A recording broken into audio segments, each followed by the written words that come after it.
Well, let me get in here. This is going to be short and sweet today.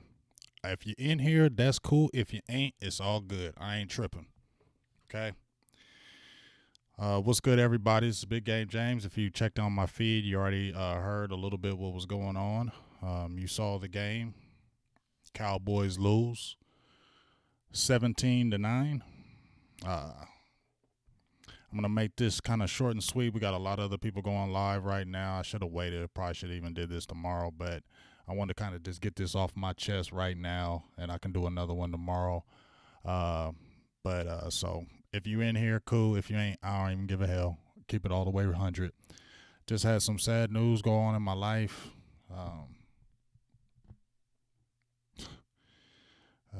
Just had some really bad news besides my Cowboys losing. Had some really bad news. So just keep me in prayer. I lost one of my football kids today who was very dear to me. He was a really good player, and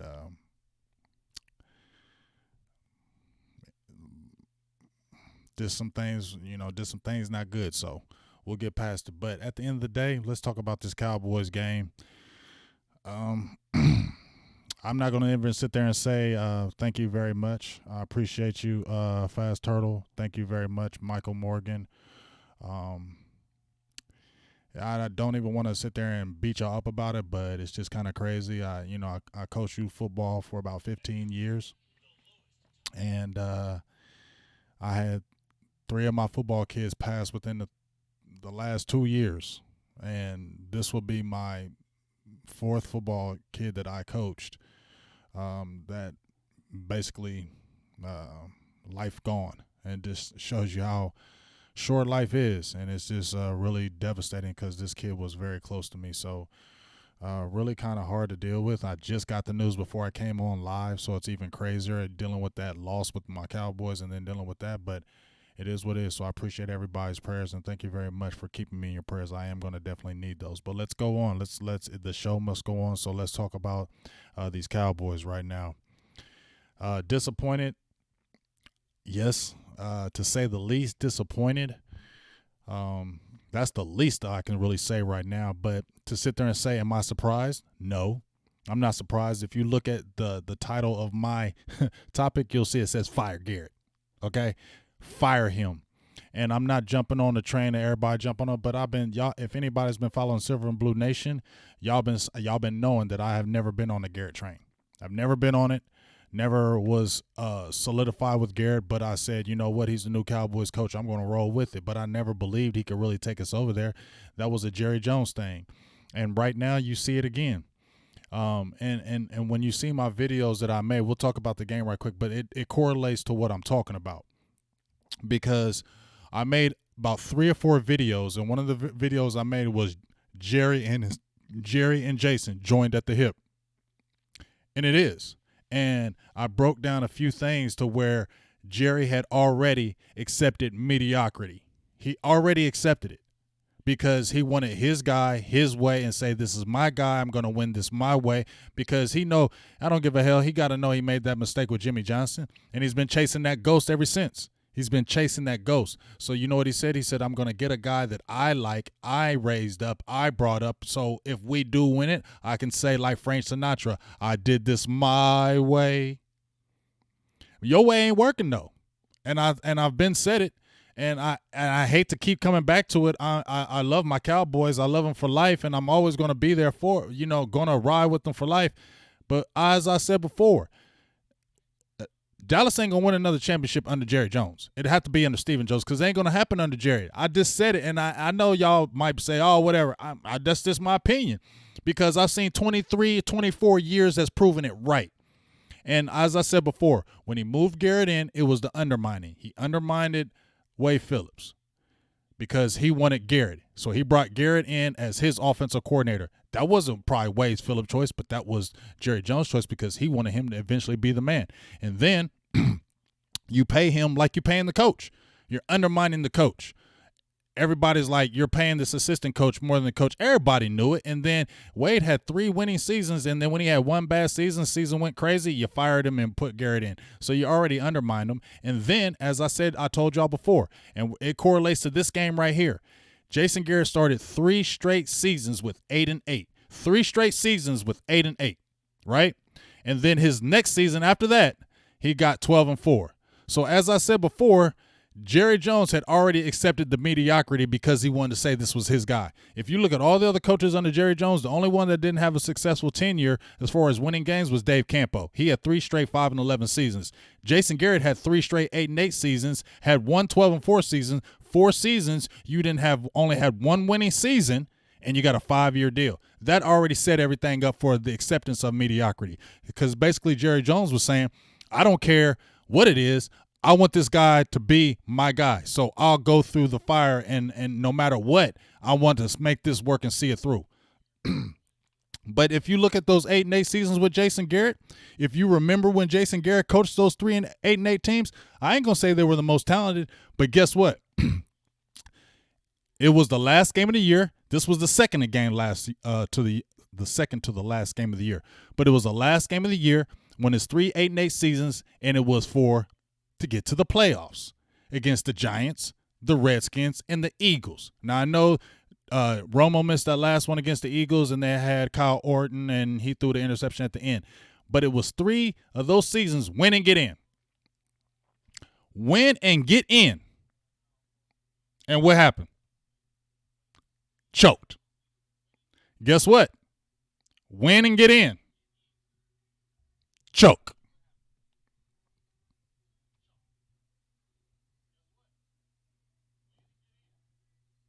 Do you get what I'm saying? So I don't know why it's not a surprise to me. And just like I said last week on that Rams game, I posted on my page right after that Rams game. Yeah, that was a great win, but I ain't jumping up and doing backflips and doing cartwheels over beating the Rams, because I felt the Rams were overrated. I don't feel like the Rams were that great of a team, and they just got beat this past yesterday. I just felt like that game they were overrated a little bit, and now look at them. Now look at them. Look at the Rams right now. Okay, and we're looking just like the Rams right now.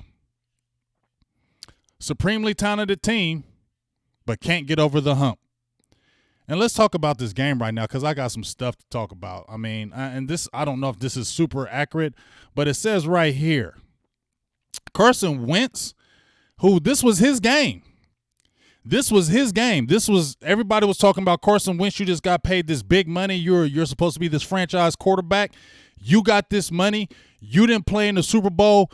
You haven't had one of those big signature games, and this is the game you need to have it. And who did Carson Wentz have today? He had 3 rookie practice squad receivers, 2 rookie practice squad running backs. Didn't have a starting running back. You didn't have your top 3 receivers. You were out without your all-pro right tackle, and then you didn't have Zach Ertz. Zach Ertz is the man, right, on their team. We already know what Dallas Goedert did the Cowboys today. But Zach Ertz, he is one of the main guys that's always killing us, and Dallas shut him down last game. But look at this damn game right here. Zach Ertz caught, let's see, 4 catches for 28 yards, 7 yards a carry. But you had that dude, Dallas, 9 catches for 91 yards. Miles Sanders, for real? 5 catches for 77 yards. Greg Ward, 4 catches for 71 yards. Seriously? I had Okoye on my show. This Wednesday, and what did we talk about? We talked about something specific, that the Cowboys defense leaves that middle open. We had the video breakdown. I had Okoye on here, and we talked about how that middle is soft, and it got exposed once again. You had no kind of good receivers. You had nothing but tight ends and a running back who they were only going to throw to, and they still did it. And that's when we talked about Ron Marinelli, Chris Richard. There's not one voice. All of a sudden, now you benching Cheeto. You feel me, babe? Now you benching Cheeto in week 15? Now you benching him. Now you're going to go and say, we benching Cheeto because he wasn't attacking aggressively in this game. Why you waiting till week 15? He been struggling now all year, but he been struggling. Now all of a sudden you want to bench him? Wow, that's what I'm talking about. Y'all a day late and a dollar short. You get what I'm saying? It's like every time people in the media start saying something about Dallas, they want to make a change. Okay? You knew your field goal kicker sucked for how long? How long did you know your field goal kicker sucked? But then, okay, now all of a sudden when it's at the end of the year, then you want to cut him. You get what I'm saying? And then you got Jason Witten, and I'm going to go hard on this Jason Witten thing. I don't give a hell what anybody says to me right now. Why in the hell do you keep playing Jason Witten? There was no point for him to come back. I don't give a hell. There was no point for Jason Witten to come back. I don't care if he's going to the Hall of Fame. I don't care about that. We can all love Witten. He can go to the Hall of Fame. But Jason Witten didn't do nothing for this team this year. Okay? And you had him in on 4th and 8s, 3rd and 9s, 3rd and 15s. What the hell is Jason Witten doing on the 3rd and 15? What kind of yards is Jason Witten getting you? You got Blake Jarwin. You can play the other dude, Dalton Schultz. You still don't know what you have, but you're putting Jason Witten in on 4th and 15s and 3rd and 18s, 3rd and 12s. You got Jason Witten in there. That's the problem. That's that dumb stuff. Okay, and then you got Amari Cooper saying, the coaches took me out in the fourth quarter. Coaches took me out the game. You had a 4th and 8 where you need to get yards, and you had Cobb and Cooper out the game, but you had Jason Witten in. That's ass backwards. And what else did I say? If you watched and followed my show, I said the success to the Dallas Cowboys, Ezekiel Elliott, 20 carries, Dak Prescott, 30 passes. That's the road for success with Dallas. Dak, 30 passes, Ezekiel Elliott, 20 carries. Well, let's see what happened today. I said when Dak throws over 40 passes, did I not say that, boo thing? I said when Dak Prescott throws over 40 passes, it ain't a recipe for winning for Cowboys. Well, let's see what he did today. Let's see. Ezekiel Elliott, 13 carries, 47 yards. Dak Prescott, 44 passes. We lost. Now, please don't come at me and say, well, we know Dak Prescott had a bad shoulder. I know. I get it. Dak Prescott had a bad shoulder. I get it. But it didn't look bad to me when he was throwing that ball. And he overthrew some people, but he was getting it there. I mean, we seen Tavon Austin could have had a touchdown. Overthrew him. And I'm not going to jump on Dak Prescott and just throw you under the bus because I ain't doing that. But, dog, let's keep it all the way funky. You ain't getting $35 million in the open market. If you do, I want to see it. I ain't hating on you, dog. But you had a chance. Okay, I just showed everybody what Carson Wentz had. Carson Wentz had nothing to work with. Nothing. And he was 31 of 40 for 319 yards and 1 touchdown. He had nothing to work with, and we already knew his weapons. Dak Prescott, you had Amari, you had Gallup, you had Cobb, you had Witten, you had Jarwin, you had Tony Pollard, who had only 2 carries, 1 fumble, 0 yards. You had Ezekiel Elliott. You had everybody in place to take and make that next step. Didn't do it. You had everybody at your disposal. We scored 9 points.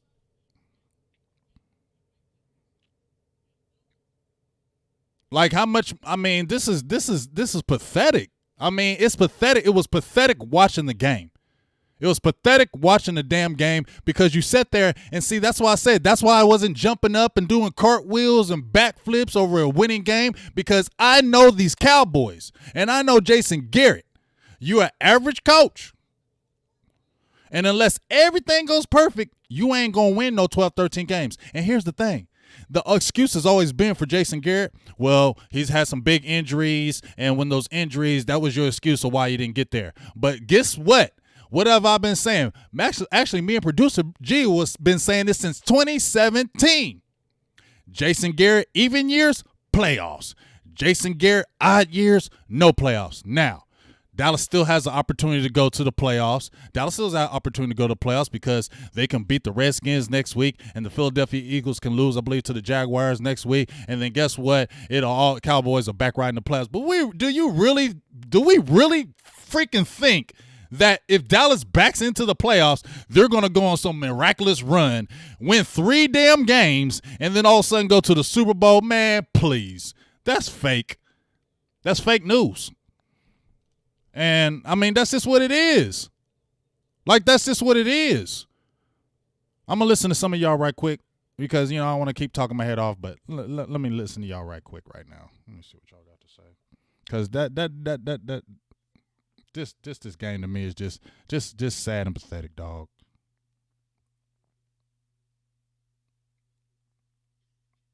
I don't see what y'all got to say right now. Yeah, Mark, you was goofy as hell. I love you, dog, but you was goofy as hell. You gave up 200 bills? Not me. I would have put a 20 on that. I put a 20 on it. Well, I ain't putting no 200. Not on them Cowboys. Hell to the no. I can't bet that much money on you because y'all ain't trustworthy. I would never put more than 20 on y'all because I'll be losing my money and I ain't going that route. You feel me? Let me see what y'all got to say.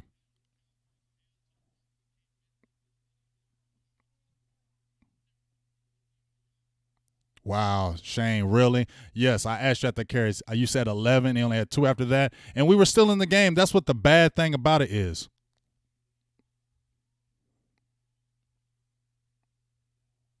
And thank you, everybody, once again for, giving me shout-outs for my loss.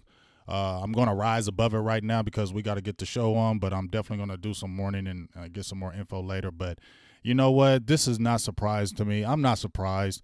You know what? And if Jason Garrett goes out 8-8, it's only right that you go out 8-8. It's only right that you go out there right. Now, y'all want to watch a little bit of this game? Yeah, I don't know. I'm not even going to show it because we can show highlights of the game, but I don't want them messing up my page because I you know what I'm saying? That just pisses me off. This game just pissed me off for real. It just really pissed me off. I might show some highlights right now. I think I'm just let y'all see some highlights. Hopefully they don't trip on me. Hopefully they don't go off on me. Because if they do, you see the game right now. See that? I don't know if y'all see that right now. But they was getting all excited. Look at them. Look at this game right here. I'm a see this. I'm gonna go back to this. See, when I seen this, I'm gonna show you a little bit. When I seen them get these first couple passes, look how they was getting up. Yeah, get off me. They was hyped. They get another first. They just getting another first down. They just get another first down right here. Look at them. Look at their hands pointing. Look at them getting up all geeked. Look at them getting up all geeked. And look at us. That's the shit I'm talking about. Excuse my language. That's the crap I'm talking about. Look at this. Carson Wentz had all day. And I'm not hating on Jalen Smith and DeMarcus Lawrence. I love y'all, dog. But y'all just got paid these big contracts. And DeMarcus got it there a couple times. But, dog, I was saying you need a 3-sack game. You need a performance like you did against them Detroit Lions. We need you today, DeMarcus Lawrence. We need you today, Jalen Smith. We need you. And this is a game where it could have happened because they were short-handed. But look at us. Bad passes. Drop passes, Cooper dropping passes, Dak overthrowing players, can't get the running game established. Tony Pollard gets 2 carries, fumbles 1. Blake Jarwin caught 1 damn pass, and you got Jason Witten playing the whole damn game. That's just pathetic.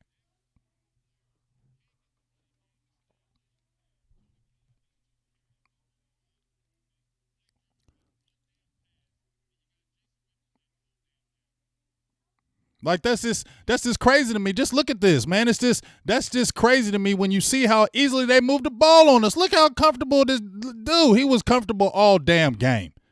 You get what I'm saying? All damn game. It's just look, they over there hyped up, geeked up. Don't they understand? How did the Cowboys not know that the Philadelphia Eagles, they hate us? They at the hotel. They fans at the hotel. The fans is at the hotel booing us. This game means everything to them. They made a theme, an anthem, a song about this is what makes you great. And they play us twice a year. It's not like they play us once and this was going to Super Bowl. We play them twice a year, and they making anthems for us. That's saying that they putting everything all in. And once again, Cowboys come in flat. We don't match no intensity. You didn't see nobody getting up. You didn't see nobody on the sidelines going crazy. You didn't see anybody going nutty. You didn't see anybody like, let's go on. And then I heard D-Law after it, and I love you, D-Law, talking about, oh, it's all right. We're going to be able to do this. No, you ain't. You gotta hope the damn somebody beats the Eagles next week. You don't control your own destiny. That's the problem. When it's in your hands to control your own destiny, you can't do it.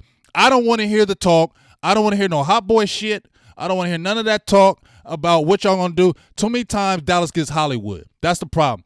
They too many people will hype Dallas up, and then it's all comfortable and lovely. That's why they probably love Jason Garrett. And I'm not saying Jason Garrett isn't hard on the players, but them players don't. You think them players fear Jason Garrett? No, because you know why? Because they know who's in charge. It's just like if you got a boss and you got a manager, right? If you got a boss and you got a manager, right? But you know damn well everything that manager tells you, the boss over trumps. You get what I'm saying? And so you start looking at the manager like, you a peon. Yeah, I'll listen to what you say because you over top of me, right? As my boss. So I'm going to listen to you. But do I fear you? No, because I know you don't got no control. I know the head man, and I can go to him and talk to him. I don't got to talk to you. You get what I'm saying? And you don't think them players don't know that? Because Jerry is a meddlesome person. And I ain't hating on you, Jerry, but you meddlesome. And you're one of the reasons why this continually keeps happening. And I said, as long as this keeps happening, as long as he keeps putting his hand and putting his finger in the middle of everything, this is going to be just a bad circle. And I know us Cowboys fans don't want to believe it because we love our team and we just don't want to believe it. But damn it, it's been 23, 24 years. How do you think this cycle is really going to break? What? I got a question. Mark Scott, give me a question, big dog. He says, yo, James, do you think Gallup is that much of an upgrade over Terrence and Cobb over B? I definitely Gallup is a upgrade over Terrence Williams. Hell yeah. But Cobb over Beasley, I'm not going to say Cobb was a bad pickup this year, but in Buffalo's offense, you got to understand, in Buffalo's offense, Cole Beasley was going to get his touches. He even said it. Cowboys give the ball who they want to give the ball to. That's what he said, and that's why Jason Witten's ass got to come back to the team because they want Jason. They probably wanted him to get that damn touchdown record. You don't think? I do. I think that's one of the reasons why he could have came back. Say what you want. That's just my belief, and I'm going to stay with it no matter what anybody tells me. But, yeah, you got to understand that the Buffalo Bills, Josh Allen is not the most accurate quarterback. Even right now, I think he's at 59%. He's not a great accurate quarterback, so he needs to throw a lot of underneath passes. So Cole Beasley is optimum in that offense because he's going to get a lot of those underneath passes because Allen wasn't the most accurate, and he was a safety net to him, and he was going to be used. Cowboys weren't going to use Beasley like that, and that's why he's going. I got a commercial right here. Let me switch to that. Anyway, who wants to watch any more of that trash anyway? But yeah, that's why I think so. And Cobb had a pass that went through his hands. He could have caught it, even though it was a high pass, even though it seemed like it was over his head. You did a lot of that today, Dak, but it still hit your hands, and you still should have caught it. It's just like, where's the concentration? Like, it's almost like the concentration is lost. And I just feel like your team takes over the persona of your coach. Okay? And we're just a freaking conservative-ass team. Conservative on defense, okay? Conservative on offense. You got a number one type offense. You got a top 10 offense and a top 10 defense for most of the damn year, and you're 7-8. That is pathetic. But once again, every time somebody says Dallas could got a Super Bowl team, every time somebody says Dallas could go somewhere and do something, they lay a freaking clunker, dog. It's just pathetic, and I want Garrett gone. Look at my title, says fire Garrett. I don't give a hell if they back into the playoffs. I don't give a hell. Get rid of him. I don't know who the coach would be. There's tons and tons of candidates. All I can say is this. We can get excited about, oh, go get Lincoln Riley or go get Urban Meyer or go get one of these top assistants out there or go get somebody like that. But as I said before, it ain't going to matter if we get one of those guys and Jerry still got his finger and meddling in everything. It ain't going to matter, y'all.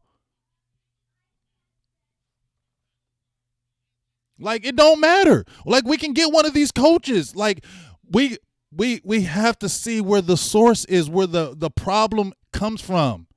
And I'm not trying to hate on Jerry, but this is where it stems. It doesn't stem from the middle. It doesn't stem from the bottom. It stems from the top. And as long as the top is interfering with every freaking thing, as long as the owner says, I'm still the general manager, I still control everything, I still run everything, this is my stuff. As long as he's saying this and that, We're going to keep going in circles. Nobody's ever going to doubt Cowboys have talent. Jerry's going to get the talent. There ain't going to be a doubt Jerry can't get talent. Look at all the years of the Cowboys since he's been the owner. Dallas has gotten talent. That ain't been the issue. It's been that meddling shit. That's been the problem. Okay? If you would have stayed out people's business, you probably could have kept winning. But because he keeps putting his finger in every interview, every time Dallas lose or anybody say something, there's Jerry in the news. So what are we supposed to think? That he's going to hire a different coach and back the hell up? No. No, he's not. He ain't. It ain't going to change until probably we see if Stephen Jones, because I think Stephen Jones will probably get a general manager. I just think that. But Jerry, as long as Jerry's there, he is going to control everything. He's like an Al Davis. We don't want to talk about that, but it is. He is. Al Davis wanted to have full control of everything. And Al Davis made some asinine decisions. And you see the Raiders were going nowhere. Okay? He died, and now they possibly have chances. Okay? And I'm not wishing death on Jerry, so don't think that. But I'm just saying, until Jerry Jones removes himself or until he's not the head anymore, we're going to keep on going in circles. And what's going to be even worse is Dallas going to keep on getting talent, and I don't know. I can't predict the future. I can't say we're going to keep failing, but I'm looking at 23 years, and I haven't seen a change, and I haven't seen a difference. It's still the same old Cowboys, and it pisses me off that I got to listen to the news this week. I don't even want to listen to the news. Stephen A. Smith, all them fools is laughing. Everybody was already in my inbox texting me, yeah, see, y'all chokers. See, that's what I'm saying. It's sad when all the outside people say, we know who you are. We know who you are. We've seen this before. Y'all always a lot of talk, but when it comes down to really making it, you choke. And that falls on the staff. Not just the players. The players didn't do their job today, but the staff's got to get the players to play up in this game. And there's no damn way when you have a win and get in, you score 9 damn points.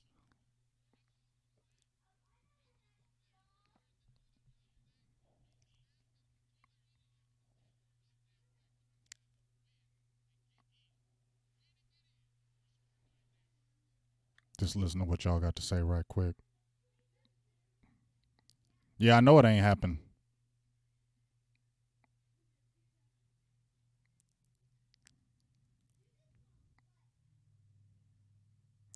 Yeah, I'm not gonna sit there and I hear what you're saying. Who's this? Fiend JP says don't play that crap. It was bad, man, in this draft. Shit, draft a damn good. I guess you were saying draft a good quarterback that can throw. No, I'm not blaming this season on not having a good draft. That's some bullshit. Excuse my language. That's some BS to say, oh, we didn't have a good draft and that's why we're doing this. Hell no. Dallas didn't even have to have a good draft. They were still uber talented. Even without this draft, they were still one of the most talented teams in NFC.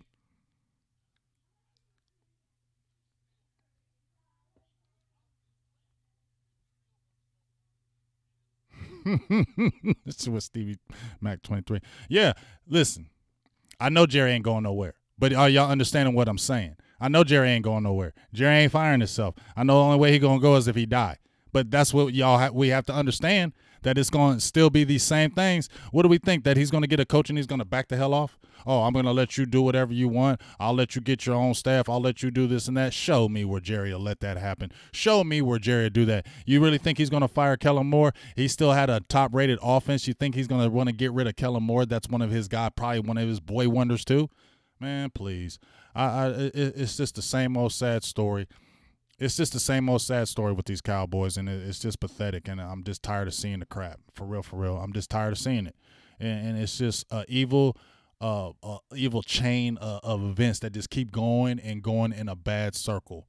So we'll see what happens. I mean, I just feel like it's going to be the same damn thing.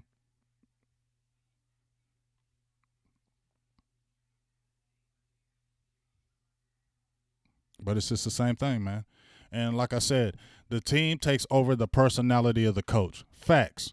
The team, if you watch coaches, and maybe not after the first year or second or third year, maybe the team doesn't take over the personality. But after 10 years, yes, Your team does take over your personality of your coach. And what is the coach? Average, maybe below. I say he's average because if you look at his record, it hasn't been terrible. He's an average coach, and right now we have an average team. But guess what? If you got talent, but guess what? If you coach above that, you can win those games that you probably shouldn't be losing. And guess what? When you saw us lose to the Jets, you're like, here we go again. When you saw us lose to the damn Jets, you're like, man, it's the same old damn shit. It's the same old thing. When I saw that Jets game, I said, it's just the same old thing, dog. Like, you knew when you went into New York they were going to be rushes. You knew they were going to be crazy. You knew everybody was talking about, oh, this should be a cakewalk. And what did y'all do? Y'all went in there flat. Too many times we see the Cowboys come in flat. That's on coaching. Because your players, and if your players are not getting up for this type of game, this is a playoff game. You win, you get in. You make it easier for you. Some of you guys that got bumps and bruises could be resting next week. Now they ain't happening. So you players are on some BS for not stepping your game up. And you coaches, shame on you. Shame on you coaches, on you defensive coaches, Ron Marinelli, Chris Richard, because let's not forget, and I'm not going to just go ham on Chris Richard, but you was fired at Seattle. You didn't quit. You didn't quit Seattle. You got fired. Get what I'm saying? Got fired at Seattle. So it was a breath of fresh air. But in 2 years, you had the same team that you had last year and you regressed. How does that happen? You had the same type players. If anything, you added more players on defense this year and then you regressed.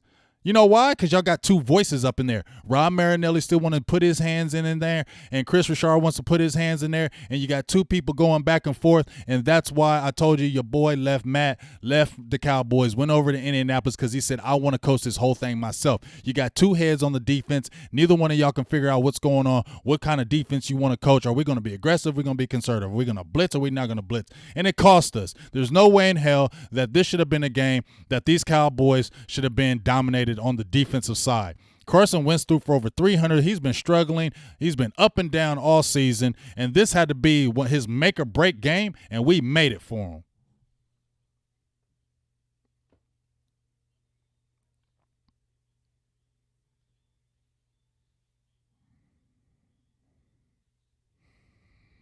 It's just sad, man. It's just sad, and I ain't gonna keep talking your heads off because I think I'm done. I'm done. I don't even want to talk about this shit no more. I love y'all. I'm done with this shit today. Excuse my language, but I'm just pissed the hell off. I'm just pissed. Like I said, my little homie passed away, and that's weighing on my heart. But this is just pathetic. I'm ashamed right now of the Cowboy. I'm not ashamed. I don't know what I'm feeling right now. It's just sickening. I'm sick to my stomach. I'm pissed off because I hate the mediocrity. It'd be different if the Cowboys didn't have the talent. It'd be different if the Cowboys didn't have the talent, but they have the talent to see the same crap year in and year out, never meeting expectations, always failing to get where they need to get. And then you got to hear Jerry Jones say this same dumbass shit in the media. I don't want to hear it anymore. I don't want to listen to Dak in his press conference. I don't want to listen to Chris Richard. I don't want to listen to Rob Marinelli. I don't want to listen to Jason Garrett. I don't want to listen to none of you players because I remember to listen to Dak Prescott 2 weeks ago, and I said I'm not listening to that crap when he said it's up to us. We can. The story can still be written. We still have a story to tell, and it's going to be a glorious ending. No, it the hell ain't. You ain't fooling me with that crap. I love you, Dak, but you ain't fooling me. Now, I'll talk to y'all. I think I'm going to go live tomorrow. I'll have more of a breakdown. Me and my guy, Skywalker, still be getting it in on our Stargaze podcast. Me and Law Nation will be getting it in Tuesday, and I might have a couple other guests this week. So please tune in for Silver and Blue Nation. I'm sorry I haven't been updating my Big Game James page, but I had some issues going on with Facebook on Silver and Blue Nation and my Big Game. I will be back in there soon. I don't know when, probably maybe a week. It depends on something that comes through the mail for me. There's nothing I did on my end. Facebook is just stupid, just in my opinion. Too many damn rules, and y'all goofy. But holla at me. This week, I'm probably going to go live tomorrow. I appreciate everybody jumped in. Appreciate all the prayers that everybody gave me. Please continue to lift me up in your prayers if you could. I really, really need them. Because as I said before, not to even pump anything up or have people feel sorry for me, because that's not why I'm saying this. I'm not saying because I want people to feel sorry for me, but I am saying this because I coached youth football for 15 years, and I met a lot of kids during that period of time. A lot of kids that became my family. I raised a lot of kids. I had a lot of kids in the streets that I took in my house, transporting them everywhere, buying them cleats, buying them equipment. And one of the kids, that some issues that had happened, he was very dear to me. He was real. I loved him, and he just had that. He was always, he was a he wasn't a knucklehead, but he was one of them hardcore kids. But he was always good to me. He always showed me my respect and love, and I'm just gonna miss you. And I'm just gonna give a shout out to you, Khalil. I miss you, dog. You mean everything to me, as well as my other kids that have went through some things. So um, I'll talk to y'all soon. But I love y'all, and just keep me out in y'all prayers, and hopefully everything will get better. And keep on supporting Silver and Blue Nation. I appreciate the donations that we had today. I appreciate everybody who was in the live feed with me and Law Nation. I appreciate everybody who was in here that took the time to listen to this. I'm sorry if I couldn't go longer or more in detail, but this is just an emotional this is an emotional show right now, and it's just what it is. And I just feel like, once again, failed again, or failing again. Same old crap, and I'm tired of it. So, Big Game James, Silver and Blue Nation, I'm out. I'll talk to y'all soon.